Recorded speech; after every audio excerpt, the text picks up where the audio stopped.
Hi hello ಎಲ್ಲರಿಗೂ ನಮಸ್ಕಾರ. ಸುದ್ದಿ ಸಾಗರಿ ಚಾನಲ್ಗೆ ಸ್ವಾಗತ. ರಾಮಾಚಾರಿ ಎಂದಿನ ಸಂಚಿಕೆಯಲ್ಲಿ ಏನಾಗ್ತಿದೆ ಅಂತ ನೋಡ್ಕೊಂಡು ಬರೋಣ ಬನ್ನಿ. ಅದಕ್ಕೆ ಮೊದಲು ಯಾರೆಲ್ಲ ನಮ್ಮ ಚಾನಲ್ಗೆ ಸಬ್ಸ್ಕ್ರೈಬ್ ಮಾಡಿಲ್ವೋ ಈ ಕೂಡಲೇ ಸಬ್ಸ್ಕ್ರೈಬ್ ಮಾಡ್ಕೊಳ್ಳಿ. ರಾಮಾಚಾರಿ ಮತ್ತು ಚಾರು ತಾವು ಮಾಡಿದ ಕೆಲಸದ ಬಗ್ಗೆ ಸೆಕ್ಷನ್ಗೆ ತಿಳಿದಿದೆ ಅಂತ ಗಾಬರಿ ಆಗುತ್ತದೆ.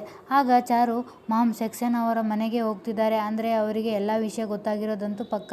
ರಾಮಾಚಾರಿ ಅವ್ರಿಗೇನಾದರೂ ನಮ್ಮ ಮೇಲೆ ಅನುಮಾನ ಬಂದಿದೆಯಾ ಅಂತ ಕೇಳ್ತಾಳೆ. ಆಗ ಝಾನ್ಸಿ ಒಂದು ಸಲ ನವದೀಪ್ಗೆ ಕಾಲ್ ಮಾಡಿ ಏನಾದರೂ ವಿಷಯ ಗೊತ್ತಾಗ್ಬೋದು, ಯಾಕೆಂದರೆ ನಿಮ್ಮ ಮಾಮನ ಬರೋಕ್ಕೆ ಹೇಳಿದ್ದು ಆ ವಿವೇಕ್ ಅನ್ನೋದು ನೆನಪಿರಲಿ ಅಂತ ಹೇಳ್ತಾಳೆ. ಆಗ ರಾಮಾಚಾರಿ ಎಸ್ ಕರೆಕ್ಟ್ ಮೇಡಮ್, ಮೊದಲು ನವದೀಪ್ಗೆ ಫೋನ್ ಮಾಡಿದಾಗ ಅವನ ಮಾತಿನ ಶೈಲಿ, ಅವನ ರಿಯಾಕ್ಷನ್ ನೋಡಿದ್ರೆ ಯಾರಿಗೆ ನಮ್ಮ ಮೇಲೆ ಅನುಮಾನ ಬಂದಿದೆ ಅನ್ನೋದು ನಮಗೆ ಕ್ಲಿಯರ್ ಆಗುತ್ತೆ ಅಂತ ಹೇಳ್ತಾನೆ. ಆಗ ಚಾರು ಸರಿ ರಾಮಾಚಾರಿ ಅಂತ ಹೇಳಿ ನವದೀಪ್ಗೆ ಕಾಲ್ ಮಾಡಿ ಹಾಯ್ ಅಂಕಲ್, ನಾನು ಚಾರು ಮಾತಾಡ್ತಾ ಇದ್ದೀನಿ ಅಂತ ಹೇಳ್ತಾಳೆ. ಆಗ ನವದೀಪ್ ಹೌದಾ ಹೇಳು ಬೇಟಿ ಅಂತ ಹೇಳ್ತಾನೆ. ಆಗ ಚಾರು ಏನೂ ಇಲ್ಲ ಅಂಕಲ್, ಮಾಮ್ ಫೋನ್ ಮಾಡಿದ್ರು, ನಿಮ್ಮ ಮನೆಗೆ ಹೋಗ್ತಾ ಇದ್ದೀನಿ ಅಂತ ಹೇಳಿದರು ಅಂತ ಹೇಳ್ತಾಳೆ. ಆಗ ನವದೀಪ್ ಹೌದು, ವಿವೇಕ್ ನನಗೆ ಫೋನ್ ಮಾಡಿ ಬರೋಕ್ಕೆ ಹೇಳ್ದ, ಚಾರು ಬಗ್ಗೆ ಮಾತಾಡೋಕ್ಕೆ ಇದೆ, ಅರ್ಜೆಂಟಾಗಿ ಬನ್ನಿ ಅಂತ ಕಾಲ್ ಮಾಡಿದ್ದ. ನನಗೂ ಬಹಳ ಇಂಪಾರ್ಟೆಂಟ್ ಮೀಟಿಂಗ್ ಇತ್ತು, ಅದನ್ನೆಲ್ಲ ಕ್ಯಾನ್ಸಲ್ ಮಾಡಿ ನಾನು ಹೊರಟಿದ್ದೀನಿ, ನೀನು ಜಲ್ದಿ ಬಾ ಚಾರು ಅಂತ ಹೇಳ್ತಾನೆ. ಆಗ ಚಾರು ಓಕೆ ಅಂಕಲ್ ಅಂತ ಹೇಳಿ ಕಾಲ್ ಕಟ್ ಮಾಡ್ತಾಳೆ. ಆಗ ರಾಮಾಚಾರಿ ಮೇಡಮ್, ಅವನು ಮಾತಾಡೋದು ಕೇಳಿದ್ರೆ ಸೆಕ್ಷನ್ಗೂ ಏನೂ ಗೊತ್ತಿಲ್ಲ, ಈ ಕಡೆ ನಿಮ್ಮ ತಾಯಿಗೂ ಏನೂ ಗೊತ್ತಿಲ್ಲ ಅನಿಸುತ್ತೆ ಅಂತ ಹೇಳ್ತಾನೆ. ಆಗ ಚಾರು ಹಾಗಾದರೆ ಇದೆಲ್ಲ ವಿವೇಕನದೇ ಕಿತಾಪತಿ ಅಂತ ಹೇಳ್ತಿದ್ಯಾ ರಾಮಾಚಾರಿ ಅಂತ ಕೇಳ್ತಾಳೆ. ಆಗ ರಾಮಾಚಾರಿ ಹೌದು ಮೇಡಮ್, ಇಷ್ಟೆಲ್ಲ ಮಾಡಿರೋದು ಅವನೇ, ಯಾಕೆಂದರೆ ಸೆಕ್ಷನ್ಗೆ ಫೋನ್ ಮಾಡಿ ನಿಮ್ಮ ಬಗ್ಗೆ ಮಾತಾಡಬೇಕು ಅಂತ ಹೇಳಿದ್ದಾನೆ, ನಿಮ್ಮ ತಾಯಿಗೆ ಫೋನ್ ಮಾಡಿಬಿಟ್ಟು ನಮ್ಮ ಮನೆಗೆ ಬರೋಕ್ಕೆ ಹೇಳಿದ್ದಾನೆ, ಅಂದರೆ ನಿಮಗೆ ಮಾತ್ರ ಕಾಲ್ ಮಾಡಿಲ್ಲ, ನಾನು ಪಕ್ಕಾ ಹೇಳ್ತೀನಿ ಮೇಡಮ್, ಈ ಪ್ಲ್ಯಾನ್ ಮಾಡಿರೋದು ಅವನೇ ಅಂತ ಹೇಳ್ತಾನೆ.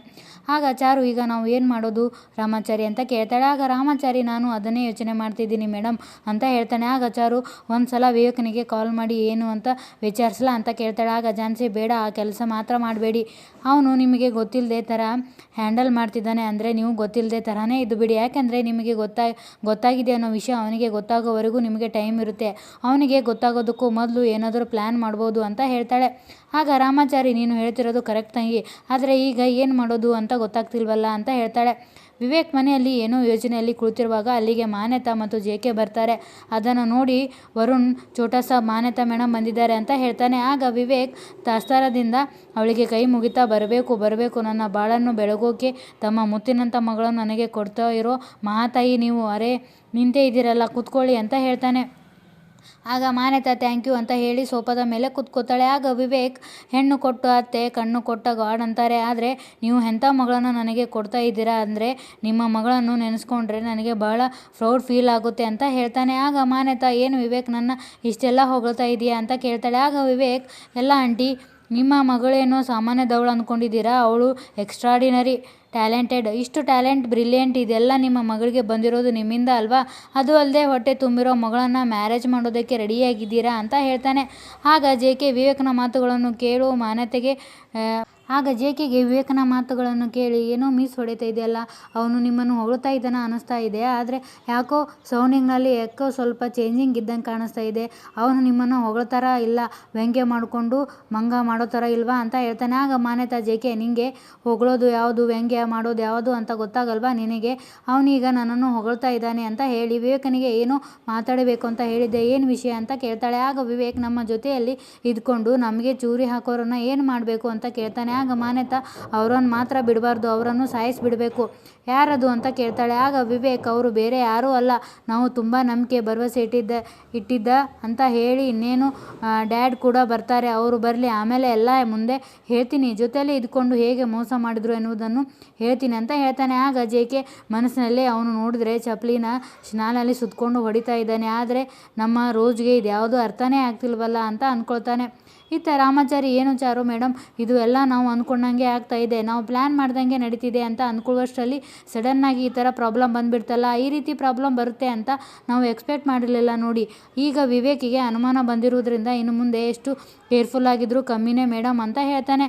ಆಗ ಚಾರು ಹೌದು ರಾಮಾಚಾರಿ, ಆ ವಿವೇಕ್ ರಾಯ್ಗೆ ಫೋನ್ ಮಾಡಿ ನನ್ನ ಧ್ವನಿಯಲ್ಲಿ ಮಾತಾಡಿ ವಿಷಯನೆಲ್ಲ ತಿಳ್ಕೊಂಡಿದ್ದಾನೆ, ಅಂದರೆ ಇದ್ಯಾಕೋ ಬೇರೆಯೇ ಸಮಸ್ಯೆಗೆ ದಾರಿ ಮಾಡಿಕೊಡ್ತಿದೆ, ಇವಾಗ ಏನು ಮಾಡೋದು ಅಂತ ಹೇಳ್ತಾಳೆ. ಆಗ ಝಾನ್ಸಿ ಇವತ್ತಲ್ಲ ನಾಳೆ ಗೊತ್ತಾಗಬೇಕಿತ್ತು, ಇದಕ್ಕೆಲ್ಲ ಒಂದು ಕೊನೆ ಅಂತ ಆಗಬೇಕಲ್ವ ಅಣ್ಣ, ಈ ದಿನ ಇವತ್ತೇ ಅಂತ ಅಂದ್ಕೊಳ್ಳೋಣ, ಅದೇನು ಫೇಸ್ ಮಾಡಬೇಕೋ ಫೇಸ್ ಮಾಡೋಣ, ಬಂದಿದ್ದನ್ನು ಎದುರಿಸಿ ಇಲ್ಲಿವರೆಗೂ ಬಂದು ನಿಂತಿದ್ದೀರಾ, ಇನ್ನು ಮುಂದೆ ಏನೇ ಬಂದರೂ ಅದನ್ನು ಫೇಸ್ ಮಾಡಬೇಕು ಅಷ್ಟೇ ಅಂತ ಹೇಳ್ತಾಳೆ. ಆಗ ರಾಮಾಚಾರಿ ಹೌದು ಮೇಡಮ್, ಈ ಅನ್ಯಾಯದ ನಾಟಕಕ್ಕೆ ಪರದೆ ಹೇಳೋ ಸಮಯ ಬಂದಿದೆ, ಇನ್ನು ತಡ ಮಾಡೋದು ಬೇಡ, ನುಗ್ಗೋಣ, ಇದಕ್ಕೆಲ್ಲ ಒಂದು ಅಂತ್ಯ ಹಾಡೋಣ, ಶಾಂತಿಯಿಂದ ಮುಗಿಯುತ್ತೆ ಅಂತ ಅಂದ್ಕೊಂಡಿದ್ದು ಯುದ್ಧದಿಂದ ಮುಗಿಬೇಕು ಅಂದಮೇಲೆ ಇನ್ನು ತಡ ಮಾಡೋದು ಬೇಡ, ಮುಗಿಸ್ಬಿಡೋಣ ಮೇಡಮ್ ಅಂತ ಹೇಳಿ ಝಾನ್ಸಿಗೆ ತಂಗಿ ನೀನು ಟೆನ್ಷನ್ ಮಾಡ್ಕೋಬೇಡ, ನೀನು ಹೊರಡು ಅಂತ ಹೇಳ್ತಾನೆ. ಆಗ ಝಾನ್ಸಿ ಅಣ್ಣ ನನ್ನ ಪ್ರಾಬ್ಲಮ್ ಸಾಲ್ವ್ ಮಾಡಬೇಕು ಅಂತ ನೀವಿಬ್ಬರು ಬಂದ್ರಿ, ಈಗ ನೀವೇ ಬೇರೆ ರೀತಿ ಪ್ರಾಬ್ಲಮ್ನ ಎದುರಿಸ್ತಿದ್ದೀರಲ್ಲ, ಹಾಗಂತ ಹೇಳಿ ನೀವಿಬ್ಬರೇ ಹೋಗ್ತೀನಿ ಅಂದರೆ ಹೇಗೆ ಅಂತ ಹೇಳ್ತಾಳೆ. ಆಗ ರಾಮಾಚಾರಿ ನೋಡು ತಂಗಿ, ಈ ಪ್ರಾಬ್ಲಮ್ನ ಇವತ್ತೆಲ್ಲ ನಾಳೆ ನಾವು ಎದುರಿಸಬೇಕಿತ್ತಲ್ವಾ, ಎದುರಿಸ್ತೀವಿ ಬಿಡು ಅಂತ ಹೇಳ್ತಾನೆ. ಆಗ ಝಾನ್ಸಿ ಇರ್ಬೋದು ಅಣ್ಣ, ಆದರೆ ನೀವು ಎದುರಾಕೊಂಡಿರೋದು ತುಂಬ ಕೆಟ್ಟ ಜನ, ಈ ಟೈಮಲ್ಲಿ ನಾನು ನಿಮ್ಮ ಜೊತೆ ಇರಬೇಕಾಗಿರೋದು ನನ್ನ ಕರ್ತವ್ಯ ಅಲ್ವಾ ಅಂತ ಹೇಳ್ತಾಳೆ. ಆಗ ಚಾರು ಮೊದಲೇ ನಿನ್ನ ಮನಸ್ಸಲ್ಲಿ ನೋವು ತುಂಬಿಕೊಂಡು ಸಂಕಟ ಪಡ್ತಾ ಇದೆಯಾ ಅಂಥದ್ರಲ್ಲಿ ಇವಾಗ ಅಂತ ಹೇಳುವಷ್ಟರಲ್ಲೇ ಝಾನ್ಸಿ ನೀವು ಯೋಚನೆ ಮಾಡ್ತೀರಾ ಅಂತಲೇ ನಾನು ಹೀಗೆ ಹೇಳ್ತಿರೋದು, ನಾನು ಕಷ್ಟದಲ್ಲಿದ್ದೀನಿ, ನಾನು ನೋವಲ್ಲಿದ್ದೀನಿ ಅಂತ ಹೇಳಿ ನಿಮಗೆ ಸಮಸ್ಯೆ ಇದ್ದಾಗಲೂ ನಾನು ಸುಮ್ಮನೆ ಹೇಗಿರಲಿ ಅಂತ ಹೇಳ್ತಾಳೆ.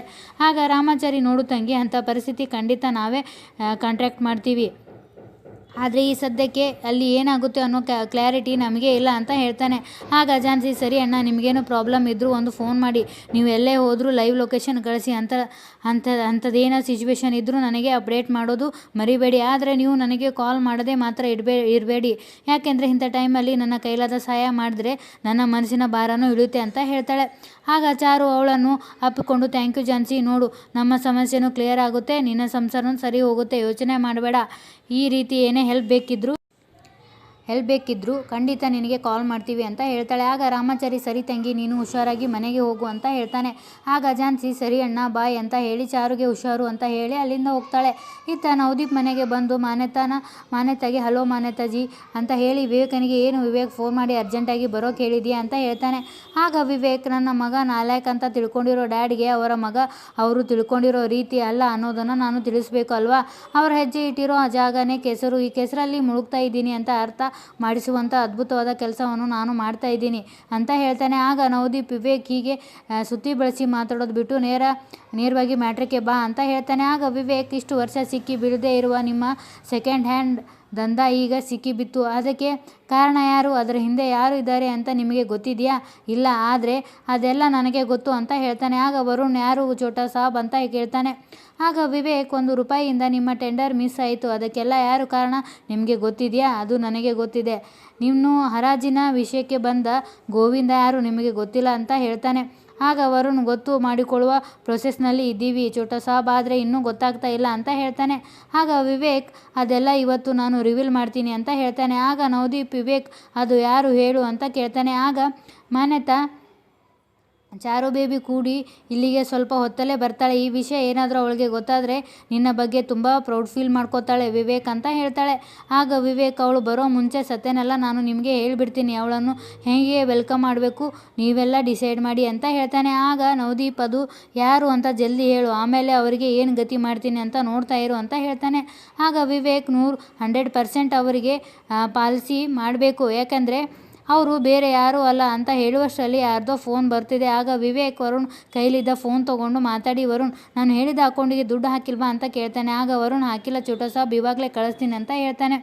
ಆಗ ನವದೀಪ್ ವಿವೇಕ್ ವಿಷಯಕ್ಕೆ ಬಾ ಅಂತ ಹೇಳ್ತಾನೆ. ಆಗ ವಿವೇಕ್ ಹೌದು ಡ್ಯಾಡ್, ಅಲ್ಲಿಗೆ ಬರ್ತಾ ಇದ್ದೀನಿ, ನಮಗೆ ಮೋಸ ಮಾಡಿರೋರು ಬೇರೆ ಯಾರೂ ಅಲ್ಲ, ಅವರು ನಮ್ಮ ನಂಬಿರೋರು ಅಂತ ಹೇಳಿದಾಗ ಎಲ್ಲರೂ ಗಾಬರಿಯಿಂದ ವಿವೇಕನ ಮುಖವನ್ನೇ ನೋಡ್ತಾರೆ. ಇತ್ತ ಚಾರು ರಾಮಾಚಾರಿ ಈಗ ಇದಕ್ಕೆ ಅಂತ್ಯ ಹಾಡೋದು ಅಂತ ನಿರ್ಧಾರ ಆಗಿದೆಯಲ್ವಾ, ಮತ್ತೇನು ಯೋಚನೆ ಮಾಡ್ತಿದೆ ಅಂತ ಕೇಳ್ತಾಳೆ. ಆಗ ರಾಮಾಚಾರಿ ಅಂತ್ಯ ಹಾಡಬೇಕು ಅನ್ನೋದು ಗೊತ್ತು ಮೇಡಮ್, ಆದರೆ ದಾರಿ ಯಾವುದು, ಕೋಪದ ಕೈಯಲ್ಲಿ ಕತ್ತಿ ಹಿಡಿಯೋದಾ ಅಥವಾ ಬುದ್ಧಿಯ ದೀಪದಿಂದ ಬೆಂಕಿ ಹಚ್ಚಿ ಸುಟ್ಟು ಹಾಕೋದಾ ಅಂತ ಹೇಳ್ತಾನೆ. ಆಗ ಚಾರು ನೋಡೋಣ ರಾಮಾಚಾರಿ, ಸಮಯ ಹೇಗೆ ಸಹಾಯ ಮಾಡುತ್ತೆ ಅಂತ, ಒಂದು ವೇಳೆ ಪರಿಸ್ಥಿತಿ ಕೈ ಮೀರೋ ಸಮಯ ಬಂದರೆ ಕತ್ತಿ ಇಡೋಣ, ಇಲ್ಲಾಂದರೆ ತಾಳ್ಮೆಯಿಂದ ಮುಂದುವರಿಯೋಣ, ಆ ಬುದ್ಧಿ ನಮ್ಮಿಬ್ಬರಿಗೂ ಇದೆ ತಾನೇ ಅಂತ ಹೇಳ್ತಾಳೆ. ಆಗ ರಾಮಾಚಾರಿ ಬುದ್ಧಿ ಒಂದಿದ್ರೆ ಸಾಕಾಗಲ್ಲ ಮೇಡಮ್, ಅದನ್ನು ಸರಿಯಾದ ಸಮಯದಲ್ಲಿ ಬಳಸ್ಕೋಬೇಕಾಗುತ್ತೆ, ಒಂದಂತೂ ಕ್ಲಿಯರ್, ಅಲ್ಲಿ ವಿವೇಕ್ ನಮ್ಮೆಲ್ಲ ವಿಷಯಗಳನ್ನು ಬಾಯಿಬಿಟ್ರೆ ನಮ್ಮ ನಾಟಕ ಮುಗಿದು ಹೋಗುತ್ತೆ, ಯುದ್ಧ ಶುರು ಮಾಡಬೇಕಾಗುತ್ತೆ ಅಂತ ಹೇಳ್ತಾನೆ.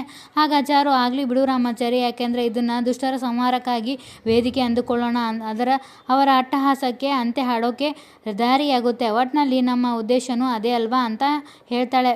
ಆಗ ರಾಮಾಚಾರಿ, ನಮ್ಮ ಉದ್ದೇಶನೂ ಅದೇ ಮೇಡಮ್, ಆದರೆ ಈ ದುಷ್ಟರ ಸಂಹಾರನ ಎಚ್ಚರಿಕೆಯಿಂದ ಯಾರಿಗೂ ನಷ್ಟ ಆಗದ ರೀತಿಯಲ್ಲಿ ಮಾಡಿ ಮುಗಿಸೋದು ಒಳ್ಳೆಯದು ಅಂತ ನನ್ನ ಅಭಿಪ್ರಾಯ ಅಂತ ಹೇಳ್ತಾನೆ. ಆಗ ಚಾರು, ನೀನು ಹೇಳ್ತಿರೋದು ಸರಿ ರಾಮಾಚಾರಿ, ನಾವು ಕೋಪದ ಕೈಗೆ ಬುದ್ಧಿ ಕೊಟ್ಟು ಅದರಿಂದ ಇನ್ನೊಂದು ಸಮಸ್ಯೆಗೆ ದಾರಿ ಮಾಡಿಕೊಡೋದು ಬೇಡ. ಆದರೆ ಇವಾಗ ಆ ದಾರಿ ಯಾವುದು ಅಂತ ಹುಡುಕಬೇಕು ಅಂತ ಕೇಳ್ತಾಳೆ. ಆಗ ರಾಮಾಚಾರಿ, ಹೌದು ಮೇಡಮ್, ಆ ದಾರಿನೇ ನಮಗೆ ಸೇಫ್ ಅಂತ ಹೇಳ್ತಾನೆ. ಆಗ ಚಾರು, ರಾಮಾಚಾರಿ ಇವಾಗ ನಾವು ಏನು ಮಾಡೋದು ಅಂತ ಕೇಳ್ತಾಳೆ. ಆಗ ರಾಮಾಚಾರಿ, ಒಂದು ದಾರಿ ಇದೆ ಮೇಡಮ್, ನಾವು ವಿವೇಕನಿಗೆ ಫೋನ್ ಮಾಡಿ ಈ ವಿಷಯ ಹೇಳದೇ ಇರೋ ಥರ ತಡೆಯೋದು, ಅದು ಬಿಟ್ಟರೆ ಬೇರೆ ಯಾವ ದಾರಿನೂ ಕಾಣಿಸ್ತಿಲ್ಲ ಅಂತ ಹೇಳ್ತಾನೆ. ಆಗ ಚಾರು, ಅದು ಸಾಧ್ಯ ಆಗುತ್ತಾ ರಾಮಾಚಾರಿ ಅಂತ ಕೇಳ್ತಾಳೆ. ಆಗ ರಾಮಾಚಾರಿ, ಸಾಧ್ಯ ಮಾಡಲೇಬೇಕು ಅಂತ ಹೇಳಿ ವಿವೇಕನಿಗೆ ಕಾಲ್ ಮಾಡ್ತಾನೆ. ಇತ್ತ ವಿವೇಕ್ ಎಲ್ಲರ ಹತ್ರ ವಿಷಯ ಹೇಳಬೇಕು ಅನ್ನುವಷ್ಟರಲ್ಲೇ ಮತ್ತೆ ಫೋನ್ ರಿಂಗ್ ಆಗ್ತದೆ. ಆಗ ವಿವೇಕ್ ಸಿಟ್ಟಿಂದ ಫೋನ್ ಎತ್ತಿ ಒಗೆಯಬೇಕು ಅನ್ನುವಾಗ ಅದು ಕಿಟ್ಟಿಯದು ಫೋನ್ ಅಂತ ತಿಳಿದು ಫೋನ್ ತಗೊಂಡು, ಇಂಪಾರ್ಟೆಂಟ್ ಕಾಲ್ ಡ್ಯಾಡ್ ಅಂತ ಹೊರಗಡೆ ಬಂದು, ಹಾಯ್ ಕಿಟ್ಟಿ, ಸಾರಿ ನಾನು ನಿನಗೆ ಕಾಲ್ ಮಾಡೋದು ಮರ್ತೋದೆ, ಒಂದು ಇಂಪಾರ್ಟೆಂಟ್ ವಿಷಯ ಇದೆ ಕಿಟ್ಟಿ ಅಂತ ಹೇಳ್ತಾನೆ. ಆಗ ರಾಮಾಚಾರಿ, ಸರ್ ನಾನು ನಿಮಗೆ ಫೋನ್ ಮಾಡಿದ್ದು ಅದಕ್ಕಿಂತ ಇಂಪಾರ್ಟೆಂಟ್ ವಿಷಯ ಸರ್ ಅಂತ ಹೇಳ್ತಾನೆ. ಆಗ ವಿವೇಕ್, ಹೌದಾ, ಏನದು, ಜಲ್ದಿ ಬೋಲೋ ಅಂತ ಹೇಳ್ತಾನೆ. ಆಗ ರಾಮಾಚಾರಿ, ಸರ್ ಇಷ್ಟು ದಿನ ನಿಮಗೆ ಆದ ಸೋಲಿಗೆಲ್ಲ ಕಾರಣ ಆ ಚಾರುನೇ ಸರ್ ಅಂತ ಹೇಳ್ತಾನೆ. ಆಗ ವಿವೇಕ್, ಕಿಟ್ಟಿ, ಈ ವಿಷಯ ನನಗೆ ಮೊದಲೇ ಗೊತ್ತಾಗಿದೆ, ಅದಕ್ಕೆ ಈ ವಿಷಯನ ಡ್ಯಾಡ್ಗೆ ಈಗ ಹೇಳ್ತಾ ಇದ್ದೀನಿ ಅಂತ ಹೇಳ್ತಾನೆ. ಆಗ ರಾಮಾಚಾರಿ, ವಾ ಗ್ರೇಟ್ ಸರ್, ನಾನೇ ಫಾಸ್ಟ್ ಅಂದರೆ ನೀವು ನನಗಿಂತ ಫಾಸ್ಟ್ ಸರ್. ಆದರೆ ನನ್ನದೊಂದು ಚಿಕ್ಕ ಡೌಟ್ ಸರ್, ನಿಮ್ಮ ಹತ್ತಿರ ಯಾವುದೂ ಪ್ರೂಫ್ ಇಲ್ಲದೆ ಬರೀ ಬಾಯಿ ಮಾತಲ್ಲಿ ಹೇಳಿದ್ರೆ ಅವರೆಲ್ಲ ನಂಬ್ತಾರ ಅಂತ ಕೇಳ್ತಾನೆ. ಆಗ ವಿವೇಕ್, ನಾನು ಹೇಳಿದರೆ ನಂಬ್ತಾರೆ, ಅದಕ್ಕೆ ಬೇಕಾಗಿರೋ ಸಾಕ್ಷಿ ನನ್ನ ಹತ್ರ ಇದೆ ಅಂತ ಹೇಳ್ತಾನೆ. ಆಗ ರಾಮಾಚಾರಿ, ನಿಮ್ಮ ಹತ್ರ ಯಾವ ಸಾಕ್ಷಿ ಇದೆ ಸರ್ ಅಂತ ಹೇಳ್ತಾನೆ. ಆಗ ವಿವೇಕ್, ಕಾಲ್ ರೆಕಾರ್ಡ್ಸ್ ಕಿಟ್ಟಿ ಅಂತ ಹೇಳ್ತಾನೆ. ಆಗ ರಾಮಾಚಾರಿ, ಕಾಲ್ ರೆಕಾರ್ಡ್ನ, ಯಾರ ಜೊತೆಗೆ ಮಾತಾಡಿದ್ದಾರೆ ಸರ್ ಅಂತ ಕೇಳ್ತಾನೆ. ಆಗ ವಿವೇಕ್, ನಾನು ಒಬ್ಬ ಮಿಮಿಕ್ರಿ ಆರ್ಟಿಸ್ಟ್ ಜೊತೆ ಹರಾಜಿನಲ್ಲಿ ನಮ್ಮ ತಂದೆಗೆ ಟಕ್ಕರ್ ಕೊಟ್ಟಿಲ್ಲ ಗೋವಿಂದು, ಅವನ ನಿಜವಾದ ಹೆಸರು ರಾಯ್ ಹಾಗೆ ಚಾರು ಧ್ವನಿಯಲ್ಲಿ ಅವನಿಗೆ ಫೋನ್ ಮಾಡಿ ಮಾತಾಡಿಸಿದ್ದೆ, ಆವಾಗ ಅವನು ಹೇಳಿರುವ ಎಲ್ಲ ಸತ್ಯನೂ ನನ್ನ ಹತ್ರ ಇನ್ನೂ ರೆಕಾರ್ಡ್ನಲ್ಲಿ ಇದೆ ಅಂತ ಹೇಳ್ತಾನೆ. ಇಲ್ಲಿಗೆ ಸಂಚಿಕೆ ಮುಕ್ತಾಗ್ತದೆ. ಈ ಸಂಚಿಕೆ ನಿಮಗೆ ಇಷ್ಟ ಆದರೆ ದಯವಿಟ್ಟು ಒಂದು ಲೈಕ್ ಕೊಡಿ. ಧನ್ಯವಾದಗಳು.